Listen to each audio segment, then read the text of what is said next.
Decía Charles Spurgeon, el conocido pastor bautista británico, como el príncipe de los predicadores, por cierto, así apodado, que la ansiedad no agota las angustias del mañana, solo agota la fuerza del hoy.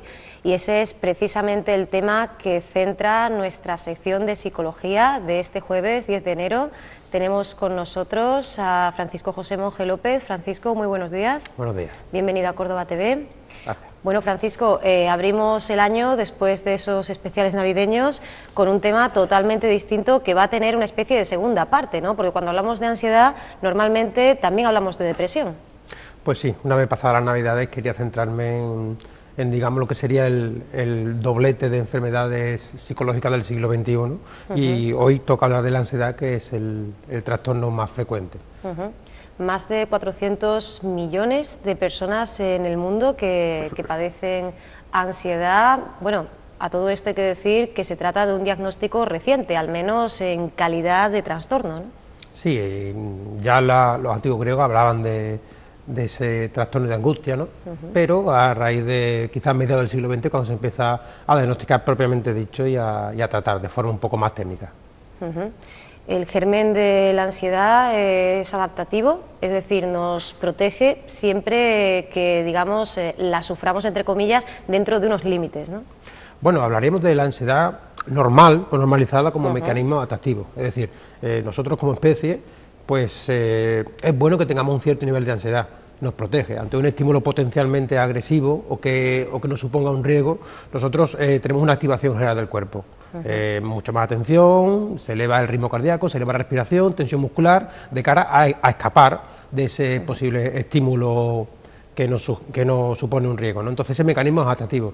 El problema, y ahí viene el trastorno, es cuando esa ansiedad es excesiva en calidad y en cantidad, y supone un verdadero trastorno porque estoy tenso durante la mayor parte del día, o ante estímulos que no me deberían suponer un riesgo. Ese es el problema. ¿Y en qué momento considera el profesional, en tu caso, que estamos ante una enfermedad mental? Bueno, el criterio de enfermedad mental siempre es un poco relativo, ¿no? Claro. Evidentemente hay manuales, el DSM-4, por ejemplo, que te establece una serie de criterios, y digamos el criterio general de un trastorno mental hablaría de digamos, esa dificultad para la cotidianidad, es decir, el no poder continuar con tu rutina diaria, con tu vida diaria. Si esa ansiedad, en este caso, supone una ruptura en mi vida diaria, sí es un problema y es un trastorno mental, porque no me deja llevar una vida normal. ¿Y no puede de alguna manera estar ahí de forma latente, aunque no nos afecte en la rutina, en el día a día, y sin embargo que pueda provocar en el futuro un determinado tipo de trastorno?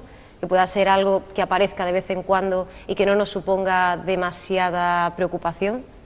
Claro, es un criterio muy subjetivo, ¿verdad? El grado en el que esa ansiedad, en este caso, no supone un problema para nuestra vida diaria, lo define el propio sujeto que la padece.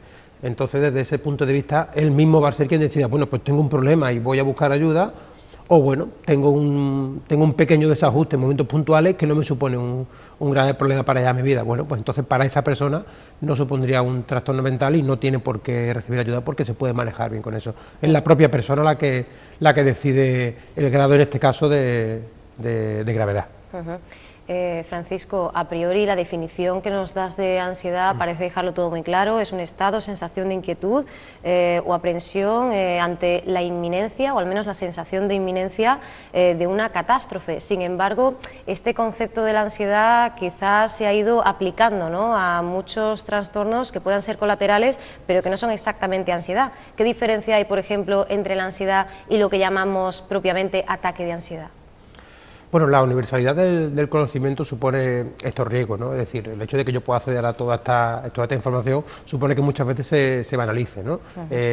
La revista de divulgación psicológica, algunos test que aparecen en algunas revistas femeninas, ¿no? Eso supone que quizás se trivialice un poco estos conceptos. Y hablamos muchas veces de ansiedad o de depresión, que ya lo veremos la semana que viene, en términos muy generales y cuando no siempre, digamos, sería estrictamente correcto, ¿no? La ansiedad podríamos hablar como un trastorno generalizado, y ahí hablamos del trastorno generalizado de la ansiedad, que supone una ansiedad prácticamente constante y prácticamente diaria, que supone un verdadero problema. Y después hay lo que tú llamas las crisis de ansiedad, que están asociadas a otros trastornos.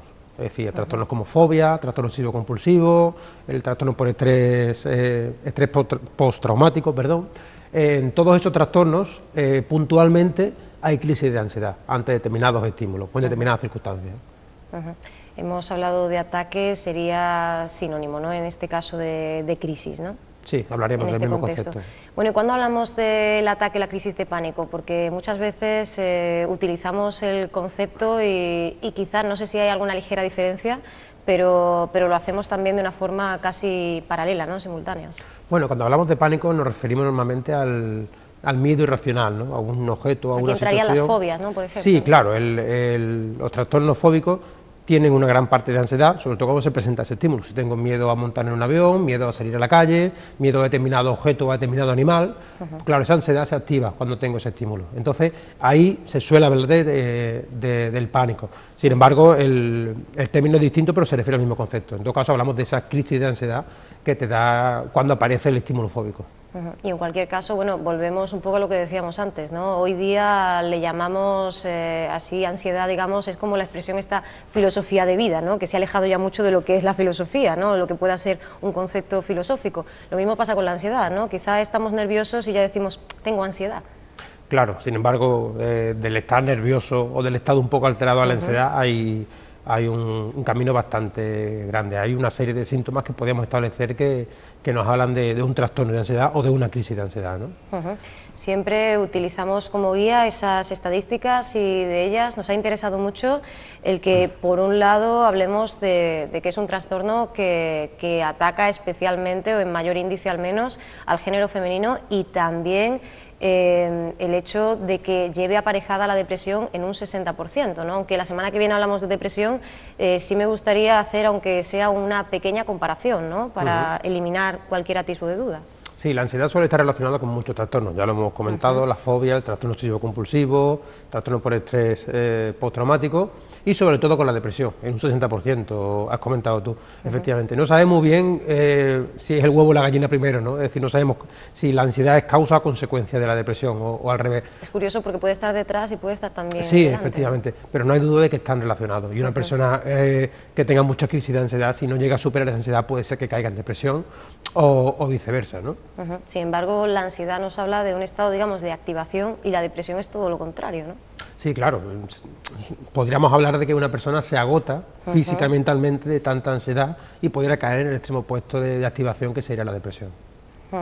También nos hemos referido antes a esa presencia mayor en el caso de las mujeres. ¿Por qué la mujer es más proclive a padecer ansiedad? Sí, ahí el mito de la ansiedad de la mujer funciona y es cierto, ¿no? Hablamos de que se da en el doble de mujeres que en hombres. ¿Y por qué? Bueno, pues hay diversas circunstancias, ¿no? Por un lado, la cuestión simplemente hormonal funciona para hacer que la mujer pueda tener más ansiedad. Los ciclos menstruales, la propia hormona de la mujer, digamos que es más sensible a estímulos ansiosos, ¿no? Y también es verdad que en la vida de la mujer se dan sucesos digamos, potencialmente más estresantes, pues la maternidad, el embarazo, ¿no?, la crianza del niño, que tradicionalmente ha estado más asociado a la mujer, la menstruación quiero decir la menopausia. Son circunstancias vitales que pueden suponer una fuente de estrés. Recordemos que el estrés es casi siempre la causa de la ansiedad. Si yo tengo una situación de estrés que no soy capaz de controlar o no soy capaz de desahogarla, va a desembocar en ansiedad. Y es que hablamos casi del doble de casos, ¿no?, de mujeres con respecto a hombres, ¿no? Sí, efectivamente. También hay que tener en cuenta, digamos, la propia situación social de la mujer. Todavía existen entornos y circunstancias que son marcadamente sexistas, ¿no? Se supone una fuente de estrés acumulado. El entorno laboral, por ejemplo, se me ocurre, el reparto de tareas domésticas, si la pareja, digamos, no está muy por la labor, supone conflicto, supone estrés para la mujer y por lo tanto puede suponer ansiedad. Entonces no hablaremos de que la mujer como género femenino es más proclive a la ansiedad, sino que las circunstancias en las que vive pueden provocar eso. O sea, que aún lleva aparejados muchos roles, ¿verdad?, que le son exclusivos, ¿no?, que nadie la libera de ellos, ¿no? Sí, es una carga social que se remonta mucho tiempo atrás y que, bueno, aunque estamos dando pasos a favor de la igualdad, todavía nos queda camino. Pues no trata de una mujer, sino de un hombre. El primer fragmento que vamos a ver, ¿verdad?, en este caso pertenece a una película francesa más que recomendable del año 2001, Tanguy, ¿qué hacemos con el niño?, así se llamó en español. Una comedia muy interesante que abarca precisamente la problemática de la emancipación de los hijos, ¿no? En este caso, Francisco, para contextualizar un poco, podemos decir que el personaje protagonista, que Tanguy, no lleva demasiado bien esa nueva etapa en su vida como digamos, adulto o por lo menos soltero independiente, ¿no? Sí, normalmente la ansiedad se genera ante un estímulo estresante y bueno, en el caso del fragmento que vamos a ver, el estímulo estresante es el estar fuera de casa, ¿no? Es un chaval de 28 años que siempre ha estado bastante mimado por los padres y la primera noche fuera de casa, digamos que lo pasa bastante mal, ¿no? Y ahora veremos cómo ello le ocasiona pues algún que otro problema, ¿no? Vamos a verlo y a continuación lo analizamos. Papá, soy yo. Más que recomendable, ¿no? Esta película magnífica, pues como este fragmento es toda la cinta, ¿no? Pues sí, como dice al final la madre, a ver cómo le dicen al padre que hacer al niño con 28 años y un doctorado vuelve a casa, ¿no? Vemos claramente algunos de los síntomas de que hablamos en la ansiedad, ¿no? Primero, ese suceso estresante, ¿no? El hecho de tener que dormir fuera de casa, para él, supone un hecho estresante, y claro, ahí es una cuestión muy subjetiva, es decir, claro, ¿qué es un suceso estresante? Bueno, pues puede ser una cosa tan simple y tan tonta, por lo menos desde fuera para nosotros, como la primera noche fuera de casa. Bueno, esa persona lo vive con mucha ansiedad. Y el suceso estresante pues, puede ser desde esa pequeña tontería hasta la muerte de un ser querido, hasta una situación de paro, por ejemplo, un divorcio, una separación, bueno, cualquier suceso, dependiendo de la persona y de la sensibilidad de cada persona. De alguna forma desmonte, ¿no?, nuestro sistema, ¿no?, claro, nuestro aquí y ahora. Efectivamente, ahí un poco no sabemos cómo reaccionar y sobreviene esa ansiedad.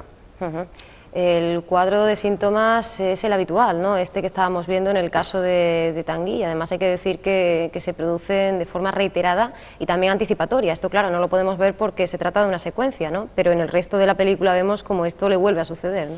Sí, incluso en el propio extracto, cuando van en el coche y el coche se desvía para ir a casa de él ya va anticipando esos síntomas, ¿no? Hablamos de, bueno, la ansiedad es un trastorno que fisiológicamente se nota bastante, tiene muchos signos de la propia fisiología del cuerpo y que se ve a simple vista, ¿no? Esa aceleración respiratoria, la taquicardia, la tensión muscular, los sudores, los temblores, son cuestiones que se ven a simple vista. De hecho, podemos dividir esos síntomas o esos reflejos de la ansiedad en tres campos: el cognitivo, el fisiológico y el conductual, ¿no? Sí, efectivamente, el fisiológico, como ya he comentado, es el que más salta a la vista, ¿no? Los sudores, la aceleración respiratoria y cardíaca, son signos que, como ya veis, como comentamos al principio de la entrevista, son potencialmente adaptativos porque nos preparan para evitar ese estímulo agresivo, pero claro, ante un estímulo que no es agresivo, supone un verdadero problema, ¿no? Sudores, agitación nerviosa, temblores. En el aspecto cognitivo, pues, podríamos destacar sobre todo la cuestión de los miedos, ¿vale? Es decir, tenemos un miedo irracional a nuestra vida o nuestra seguridad por ese estímulo, ¿no? Incluso conductualmente podríamos hablar de que la persona tiene una agitación nerviosa, puede ir deambulando de un sitio para otro sin saber qué hacer, o puede incluso paralizarse por la ansiedad. Y bueno, esta pregunta es obligada. ¿Hay perfiles que tengan una mayor propensión a la ansiedad, o se trata de un trastorno que nos puede afectar prácticamente a todos? Bueno, si hablamos de que la ansiedad es producida por un suceso estresante, pues nos podría ocurrir a cualquiera. Cualquier persona que viva ese tipo de situaciones vitales es propensa a la ansiedad. Claro, pero hablamos de personas que sean tendentes a la ansiedad per se, ¿no? Claro, independientemente de ese suceso externo que te pueda ocurrir en la vida, hay, digamos, personas que son propensas. Hablaríamos de personas potencialmente más sensibles, que los demás que les afectan todo un poco más, esas personas a las cuales quizá un chiste quizá le pueda sentar mal porque se sienten un poco atacadas, personas que digamos, ya lo he comentado, son muy sensibles a cualquier estímulo externo, ¿no? También hay cuestiones genéticas, es decir, si tenemos en cuenta que la ansiedad está relacionada con otros trastornos como la depresión, la fobia, el trastorno obsesivo-compulsivo, pues la presencia de antecedentes familiares con esa enfermedad hace que, digamos, tengamos una mayor probabilidad de tener ansiedad. Por eso estableces que hay cierta predisposición en lo genético, en lo orgánico, en lo psíquico y también en lo farmacológico. Sí, porque el exceso de varias sustancias, el abuso de algunas sustancias, como la anfetamina, la cocaína, incluso la cafeína, pues produce ese exceso de activación que puede ocasionar ansiedad. Incluso el dejar algunas sustancias como el tabaco, por ejemplo, pues también supone una activación de la ansiedad. Aquí se mezclaría un poco con lo orgánico, ¿no? Serían dos campos sí, unidos. efectivamente iría un poco mezclado, porque esa sustancia que yo ingiero pues puede producir ese exceso de activación. Y con todo, Francisco, hay un denominador común y es el patrón hereditario, ¿no? Este puede ser común a todos los que hemos dicho antes, puede estar en la base, digamos. Sí, digamos que si nos centramos exclusivamente en la ansiedad, aislando un poco los otros trastornos, hablaremos de una cuestión genética común, que es la tensión muscular crónica. ¿Vale? Eso sí es hereditario, está aislado el gen que lo produce, y son personas que, digamos, que se suelen tensar físicamente más de lo normal, ¿no? Entonces, las personas con ese factor hereditario son más propensas a padecer ansiedad. Y de cara a una situación en la cual no seamos nosotros, sino una persona de nuestro entorno la que pueda estar anticipando un problema de ansiedad, ¿cuáles son los indicios o las señales para poder de alguna forma ayudarla? Bueno, cualquiera de los síntomas que hemos visto, sobre todo los fisiológicos, porque saltan más a la vista, son... Y algunos que son muy evidentes, pero otros no tanto, ¿no? Sí, claro, por eso insisto, los fisiológicos son los más evidentes, son los que más saltan a la vista a primera hora y nos dan pistas de que esa persona puede sufrir ansiedad. Aunque insisto, en este caso es la propia persona la que lo vivencia como un problema real o como circunstancias puntuales que puede ir bandeando, digamos, porque bueno, el luchar contra esa ansiedad, ahora después hablaremos de los tratamientos, supone un verdadero esfuerzo para la persona y un agotamiento para la persona. Entonces cada persona debe valorar si le compensa, entre comillas, ¿no?, ese esfuerzo de superar. Si yo tengo una fobia a volar en avión y no voy a utilizar nunca el avión, o puedo utilizar otros medios, no supone un verdadero problema para mi vida. Es decir, a lo mejor puedo continuar con mi vida normal sin tener que tratarme esa fobia, ¿no? Porque bueno, es un tratamiento que supone un esfuerzo y una elevación de la ansiedad muy alta, hasta que consigamos manejarla, ¿no? Entonces, insisto, el tratamiento no dependerá de que la persona lo viva como un verdadero problema para su cotidianidad. Hablábamos antes, analizábamos las estadísticas, Francisco, no te hemos preguntado por la edad. Entendemos que se puede producir sobre todo en la edad adulta, pero tampoco los niños están exentos, ¿no? Pues sí, la mayor parte de los casos se da en la edad adulta, y en la infancia se está empezando a estudiar ahora. Desde hace 15 o 20 años se ha ido descubriendo de que los niños también pueden padecer ansiedad y que bueno, quizás los síntomas están un poco transformados, ¿no? Hablaremos de un niño que puede tener mayor rebeldía, que puede tener problemas, incluso no querer ir al colegio, ¿no? Son otro tipo de síntomas y también habría que estar alerta. Sin embargo, el foco más importante está en la edad adulta. Pero es significativo el que otras muchas enfermedades, no solo este trastorno, en el caso de la infancia hayan tenido, digamos, un acuño más reciente, ¿no? Es como la depresión infantil, hasta hace poco no existía, ¿no? Sí, son cosas de niños, ¿no? Y bueno, y es un mito que es cierto, que es verdad que los niños son mucho más adaptables, mucho más flexibles. Pero habla de la poca atención, quizá, ¿no?, que prestamos, ¿no? Porque bueno, el niño casi que lo soporta todo, ¿no? Y bueno, y en cierto modo es verdad que el niño es mucho más adaptable. Si lo centramos, por ejemplo, en el divorcio, pues siempre se aconseja que mientras más jóvenes sean los niños, menos traumático va a ser el divorcio, porque los niños se pueden adaptar a casi cualquier asunto, ¿no? Y en el caso de la ansiedad, pues bueno, es cierto que se pueden adaptar, aunque hay que estar prevenido y hay que estudiarlo, porque puede ser que desemboque un poquito más adelante en un trastorno de ansiedad. Porque ya vamos más allá del sufrimiento en el instante, también hay que considerar los efectos que puede tener esto a medio y a largo plazo, ¿no?, cuando se produce de manera prolongada, ¿no? Pues sí, las consecuencias de un trastorno de ansiedad, digamos que varían mucho, ¿no? Varían mucho de la cantidad y de la calidad de esos síntomas, y sobre todo de la duración. El tiempo que yo esté con esa crisis de ansiedad, o las veces que yo tenga crisis de angustia o de ansiedad, van a marcar un poco los efectos y las consecuencias. Y hablamos antes de la depresión. La depresión se puede plantear como una consecuencia.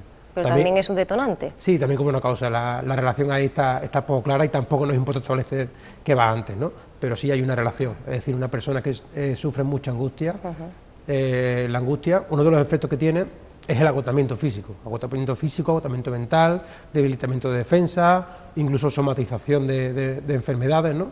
Claro. Y eso puede suponer que la persona se agote demasiado y termine cayendo en el estado opuesto de activación, que sería la depresión. Y un exceso de fatiga incluso nos lleva a trastornos del sueño, ¿no? Sí, puede ser insomnio. Que es aparentemente paradójico, pero no tanto, ¿no? Sí, claro, tengo un nivel de activación tan elevado que no puedo dormir, o que el sueño que tengo es tan ligero que no supone un verdadero descanso, ¿no? Puede ser también. Y en el aspecto social, cuando hablamos en este contexto, también nos puede llevar al ostracismo, a aislarnos del mundo, ¿eh? Claro, hablamos, por ejemplo, de una fobia. Hay mucha gente que tiene fobia social a salir a la calle, o fobia a algún estímulo, o un trastorno por estrés postraumático. Pues claro, yo intento evitar ese estímulo que me genera la ansiedad. La mayor seguridad que puedo tener de no sufrir ansiedad es quedarme en mi casa, donde todo el entorno lo tengo yo controlado, ¿no? Entonces, el aislamiento social puede ser una consecuencia importante y bastante grave, porque ya lo veremos, una de las formas de tratamiento de esa ansiedad es precisamente contar con ayuda externa.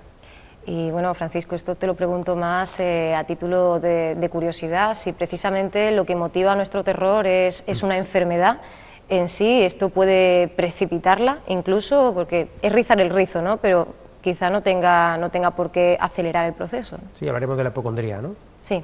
Espero que no sea tu caso, la verdad. Bueno, sin duda en la hipocondría hay crisis de ansiedad, ¿de acuerdo? Y puede ser una consecuencia de una ansiedad previa. Es decir, cuando hablamos de la somatización de enfermedades, normalmente en la hipocondría yo tengo miedo a la enfermedad porque noto un síntoma. Ese síntoma lo noto y puede ser real, o la mayor veces la mayoría de los casos no es real, ¿no? Entonces puede ser una consecuencia de esa ansiedad. Y a este respecto no podíamos dejar atrás a Woody Allen, ¿no? Sí. Si hay un perfil, tanto el personaje como el trasunto real, ¿verdad?, ese alter ego, que nos hable de hipocondría, de claustrofobia, de ansiedad, por supuesto, es el personaje, ¿no?, de Woody Allen en cualquiera de sus películas. Te habrá sido muy difícil elegir la escena. Sí, hablamos del gran hipocondríaco del cine posiblemente, y podríamos establecer quizás 2 o 3 programas únicamente hablando de la ansiedad en el cine de Woody Allen. Nosotros hemos elegido un pequeño extracto. Bueno, pues vamos a ver esta secuencia y enseguida volvemos. Claustrofobia y un cadáver, el colmo de un neurótico, ¿no? Yo creo que eso lo dice todo, se ve desposeído de sus propias convicciones y termina hasta rezando y todo, ¿no? Sí, efectivamente, la neurosis es un término traído específicamente del psicoanálisis. Si conocemos sí, que un poco, está además muy vinculado al personaje. Sí, claro. Si conocemos un poco al personaje y la filmografía, pues hablaríamos de la gran vinculación de Freud con el psicoanálisis, pero bueno, son síntomas muy comunes, ¿no? De Woody Allen con el psicoanálisis, ¿quieres decir? Sí, la neurosis y la ansiedad pues tienen términos muy semejantes, ¿no? Y ahí vemos otra vez los síntomas, ¿no? O sea, dificultad para respirar, se pone tenso, incluso él tiene sus propias soluciones para intentar aliviar esos síntomas, el control de la respiración, intenta rezar incluso. La visualización, ¿no? Sí, exactamente, él es un semental, ¿no? Y bueno, son algunos consejitos terapéuticos que se dan que ayudan, ¿no? Claro, si cuando estás intentando controlarlo te aparece un cadáver del techo, quizás no ayude demasiado. Verborrea, palpitaciones, incluso taquicardia, perdemos la compostura. ¿Cómo trabajamos esto en situaciones extremas y sobre todo tan imprevisibles, ¿no?, aunque estemos en clave de comedia? Pues sí, en cuestiones de tratamiento hablaríamos de varios enfoques que se puede dar. El primero, y quizás más arriesgados, hablaríamos del enfoque farmacológico, ¿no? Es decir, si hay varias cuestiones hormonales, incluso de sustancias en el cerebro que generan ansiedad, pues hay una serie de tratamientos con ansiolíticos o antidepresivos, por ejemplo la benzodiazepina, se me ocurre, que ayudan, que pueden ayudar. Sin embargo, hay que tener cuidado con esto, debe ser tratado y debe ser controlado por un psiquiatra. Claro, hay que evitar la automedicación en cualquier caso, en este todavía más, ¿no? Especialmente en esto, porque hablamos de medicamentos que pueden generar una alta adicción. Claro, son drogas en realidad, ¿no? Entonces, yo como psicólogo siempre voy a estar siempre voy a rechazar todo este tipo de tratamientos, aunque bueno, en casos muy graves funcionan y son necesarios. Claro, pero siempre debe ser algo acompañado, ¿no? Sí, Porque por esto supuesto. no ataja el problema, sino es, bueno, se me ocurre el símil de la pastilla para el dolor de cabeza, ¿no? Uno, pues quizá deje de tener ese dolor, pero no elimina la causa por la que se provoca y seguramente volverá a padecerlo, ¿no? Claro, en casos graves se debe administrar fármacos, insisto, bajo prescripción médica, normalmente psiquiátrica, y doblemente acompañado con terapia y por supuesto con una reducción progresiva del fármaco, ¿no? Para no provocar esa adicción y generemos un segundo problema, ¿no? Tú hablas de la vertiente cognitivo-conductual, ¿es la más extendida ante este Sí, tipo mundialmente, de problema? para la mayoría de los trastornos es la vertiente más extendida, ¿no? Y en la terapia cognitivo-conductual hablaríamos de dos grandes objetivos o dos grandes trabajos, ¿no? Por un lado es el trabajo con los pensamientos irracionales. En la ansiedad yo tengo pensamientos anticipatorios de tipo negativo, ¿no? Yo creo que ese estímulo supone un riesgo para mí. Bueno, pues en la terapia se analiza realmente qué riesgo supone para ti y qué pasaría. Desmontamos, ¿no? Exactamente, intentamos desmontar esas falsas creencias para que esos pensamientos no activen todo el espectro de síntomas físicos que genera, ¿no? Y por otro lado, sobre todo en los casos de fobia, hablamos de un proceso de sensibilización sistemática, es decir, una aproximación sucesiva a ese estímulo. Si yo tengo miedo a volar, por ejemplo, pues en la terapia se va a programar toda una serie de acercamientos progresivos controlados hacia un estímulo, ¿no? Con el objetivo de que al final yo pueda estar frente a ese estímulo e interactuar con él con la menor ansiedad posible. De hecho, creo que tiene bastante que ver, ¿no?, con esto que decías, de esa sensibilización, digamos, progresiva, esa adaptación paulatina, el último vídeo, ¿no?, que vamos a ver hoy. Sí, efectivamente vamos a ver un ejemplo de ese proceso de aproximación sucesiva, quizá que no sale del todo bien. Pues bueno, regresamos a ese caudal inagotable, esa fuente inagotable que es Los Simpson, ¿verdad? Y en este caso además abordamos a un personaje interesante que es el de Marge, que sin ser una persona quizá del perfil tipo, sí que es verdad que interioriza demasiado, ¿no?, lo que siente, lo que necesita, y quizá eso haga que a lo largo de las más de 20 temporadas de esta serie norteamericana pues padezca diferentes trastornos, desde la depresión hasta la ludopatía y el que vamos a ver hoy, la ansiedad, ¿no? Sí, bueno, son casi 25 temporadas, creo, ¿no? Y en esas 25 temporadas Marge sufre diversos trastornos, quizás por eso que tú comentas, ¿no?, porque es una persona que interioriza mucho, aunque bueno, digamos que su familia no le ayuda demasiado y vive demasiados sucesos estresantes, podríamos hablar en este caso. Es verdad que es una persona que somatiza mucho, interioriza, ¿no? Y ya comentaremos después en algunos de los consejos que es precisamente soltar esa ansiedad y ese estrés que pudiera ir acumulando tengo que liberarlo para que no suponga posteriormente un trastorno para ansiedad. Pues entonces vamos a ver esta escena en la que ese tratamiento progresivo se ve alterado, se ve estropeado, como siempre, por su marido, por Homer Simpson. Bueno, vemos que la técnica puede ser muy positiva, ¿no? Puede ser muy fructífera. La técnica funciona, por supuesto, bajo supervisión terapéutica, porque son situaciones que están muy planificadas y muy controladas para que la ansiedad sea la menor posible. Ella sale con protección, ¿no? Todo esto se recrea, digamos, un escenario que sea lo menos hostil posible. La idea de contabilizar, ¿no?, el nivel de ansiedad, de alguna forma el poner número nos ayuda, es como lo que decíamos de los propósitos de Año Nuevo, ¿no? Sí, un poco lo que hacía Woody Allen cuando visualizaba ese mental, ¿no? Pues sí, esta cuestión ayuda y está comprobado que funciona. Lo que pasa es que, bueno, insisto, debe haber un máximo de control para que no salga el tiro por la culata como ha sucedido en la cena, ¿no? Homer pone en peligro ese entorno seguro y estropea ese proceso de aproximación progresiva. ¿Se puede llevar a cabo en casi cualquier trastorno de este tipo? Sí, se puede llevar a cabo. Lo que pasa que, bueno, ya lo comentamos anteriormente, es importante comprobar si compensa o no compensa. En el caso del extracto que hemos visto, bueno, Marge, como causa o como consecuencia de un suceso estresante, en este caso ella sufre un atraco, ¿no? Pues tiene una fobia social y no es capaz de salir de casa. Pues evidentemente ese es un trastorno que hay que trabajar. ¿Por qué? Porque se supone una alteración grave para la vida de la persona el hecho de que no pueda salir, no pueda cruzar la puerta de su casa, ¿no? Y hay otras fobias o hay otras situaciones que a lo mejor no suponen un deterioro tan grave, aunque los síntomas sean iguales, ¿no? Y digamos las crisis de ansiedad sean iguales o puede ser que incluso más graves.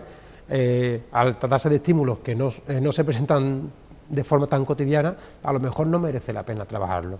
Posiblemente haya más problemas de fondo, pero esa ansiedad en sí, bueno, si yo tengo fobia a los reptiles, se me ocurre, quizás por algún familiar que tengo por ahí, a las serpientes en este caso, bueno, supone un problema tan grave.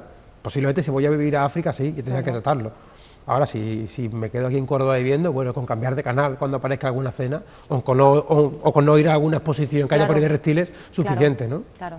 No tengo que pasar por este calvario y ese sufrimiento que supone este tipo de tratamiento, porque claro, son efectivos, pero suponen un esfuerzo muy importante para la persona. Habrá que ver si compensa, ¿no? Pero sin dudarlo son efectivos y funcionan. Hemos hablado antes de las corrientes que se suelen aplicar, de la vertiente cognitivo-conductual, pero también está ahí el planteamiento humanista, ¿no? Nos puede ayudar mucho. Incluso yo te preguntaría si se suele optar, bueno, entiendo que no se suele optar, pero si se sigue optando por el psicoanálisis en determinados casos. Bueno, hay que tener en cuenta que en este caso buscamos la practicidad, ¿no? Es decir, buscamos que superar esa fobia o esas crisis de ansiedad que me entran ante un estímulo determinado, ¿no? En este caso la corriente cognitivo-conductual es muy buena para eso, ¿no? Porque cura ese problema en particular. Si hablamos de la corriente humanista o de la corriente psicoanalística, profundiza más en la personalidad, ¿vale? Y seguramente llega a la solución a través de un proceso bastante más largo y más profundo. Y quizás se busca cambios más importantes en la persona, pero claro, no supone una solución tan a corto plazo y tan práctica como la corriente cognitivo-conductual. Hablamos de la terapia, pero igual o más importante todavía es el que en nuestro día a día tengamos pues cierta salubridad, ¿no? Por ejemplo, pues la actividad, sociabilizar e incluso una buena alimentación, todo esto está muy relacionado, ¿no? Claro, cuando hablamos de tratamiento hablamos de curar un problema que ya existe, ¿no? Y bueno, y el objetivo de todos estos encuentros de los viernes, o en este caso los jueves, ¿no? Es un poco ayudar a prevenir este tipo de problemas. La prevención es fundamental y conviene más hablar de prevenir que hablar de tratar, ¿no? Entonces, bueno, hay ciertos consejos que nos pueden ayudar. En el plano físico, el ejercicio físico es muy importante. El ejercicio físico, el yoga, ayuda a liberar las tensiones diarias, ¿no? Es sorprendente la cantidad de personas que dicen, mira, yo voy al gimnasio, o yo voy a correr, o yo voy a hacer ejercicio para desahogarme y después me siento genial. Pues sí, ayuda a liberar esa tensión física, ¿no? La ansiedad en gran parte es física, el estrés lo acumulo y el estrés lo somatizo. Si yo puedo liberar diariamente, o cada 2 o 3 días, o 2 veces por semana, esa tensión puede ayudar bastante. También la organización del tiempo, ¿no? Cómo lo gestionamos, que habitualmente además lo hacemos mal, sobre todo si estamos sujetos a este tipo de ataques o a este tipo de episodios. Claro, hablamos de la ansiedad y la ansiedad como trastorno más frecuente en el siglo XXI, porque este ritmo de vida supone muchísimo estrés, ¿no? Y gran parte de ese estrés supone lo supone el hecho de que yo no pueda realizar todo lo que me planifico, ¿no? Yo quiero hacer muchas cosas en el día, y normalmente el día no tiene tantas horas, ¿no? Y no me da tiempo a hacerlo todo, entonces me supone una ansiedad, supone un estrés, un nerviosismo que se va acumulando, ¿no? Es importante planificar y priorizar, es decir, yo tengo claro que yo en este día quiero hacer estas 3 cosas, el resto de cosas son opcionales, si me da tiempo bien, si no nada, pero lo más importante lo hago al principio. Y quizás eso suponga que al final del día yo no esté tan alterado porque he conseguido hacer lo que era más importante. Si yo me planteo hacer 15 cosas al día, a lo mejor no me da tiempo a hacerlo todas. Bueno, de esas 15 seguro que hay 3 o 5 que son más importantes o son prioritarias. Y recuperamos algo que hemos dicho antes y que está ligado con estos 2 primeros puntos, que es preservar el descanso, ¿no? Guardar ese espacio para el relax y que dormir no sea solo descansar físicamente, ¿no? Sino también mentalmente. Claro, el ocio y el descanso es muy fundamental. Los famosos spas o los retiros de fin de semana que se hacen sirven para eso y a veces nos obligan un poco a hacerlo porque tenemos que hacerlo, porque nos viene bien. Es importante planificar el tiempo de trabajo, lo acabamos de comentar, y también planificar el tiempo de descanso y dedicarme tiempo a mí, a mi hobby, o simplemente a no hacer nada, estar tumbado en el sofá o a irme con una tienda de campaña al campo, pero descansar y desconectar un poco de la rutina diaria es fundamental. Y hablamos del que padece ansiedad y también del que convive con una persona que padezca ansiedad. ¿Cómo se aborda y cómo se trabaja? Me imagino que vosotros, los especialistas, también trabajáis con las personas del entorno, ¿no? Con la familia. Claro, el entorno es muy importante porque, bueno, otro de los consejos que se da para la ansiedad es contar con la gente. ¿vale? Yo tengo ansiedad porque tengo mucho estrés acumulado. Si yo lo puedo liberar, y una de las formas de liberarlo es contarlo con otra persona, Claro, con amigos, con pareja, con familia. El contar las pequeñas vicisitudes diarias, ¿no? Me ayuda a liberar esa tensión, aunque tú no me ayudes, aunque yo simplemente te cuente lo mal que me ha ido el día y lo que me ha molestado, ese pequeño detalle de ese compañero, ¿no? Claro, lo canalizamos, pero por eso yo pongo el punto en la otra persona, en el que lo recibe, ¿no? No todo el mundo quizá procesa igual de bien el recibir esa información, ¿no? O el Claro. ser, el escucha en este caso. La paciencia es importante, porque bueno, si conoces a la otra persona, como amigo, como pareja, como familia, bueno, pues yo entiendo que puede ser una persona más o menos sensible, y entiendo que necesites más o menos contar ese pequeño detalle que a lo mejor a mí no me parece importante. Bueno, pues escucharle de forma activa y entenderlo es importante, porque bueno, a lo mejor no necesita que le demos una solución, y posiblemente darle solución es lo de menos. Lo importante es soltarlo. La base de una terapia se basa en eso, ¿no? En la catarsis que uno sufre cuando se libera y cuenta sus problemas a otra persona, Pero aunque de ahí no se genere un mecanismo de ayuda, ¿no? Pero y en la convivencia, porque no hablamos de un momento puntual, sino quizá pues de una pareja, ¿no? o de un hijo, de un hermano. ¿Cómo se sostiene eso en el tiempo, sin que afecte a la relación? Bueno, quizá con un proceso de feedback, ¿no? Es decir, tú me cuentas tus problemas, yo me cuento tus problemas, nos apoyamos mutuamente y ahí nos supone un equilibrio, ¿no? Si tú siempre me lo cuentas a mí y yo nunca te cuento nada a ti, ahí posiblemente se produzca un desajuste, termine generando un problema en la relación, ¿no? Digamos que debería haber un pequeño equilibrio. Hablamos de problemas muy arraigados. ¿Se puede uno liberar completamente de esa tendencia a la ansiedad, o es algo que podemos sobrellevar pero que nos acompaña siempre? Bueno, ya lo decíamos al principio de la entrevista, la ansiedad es un mecanismo adaptativo, entonces un nivel de ansiedad es bueno tenerlo porque nos previene y nos ayuda a evitar estímulos potencialmente negativos para nosotros, ¿no?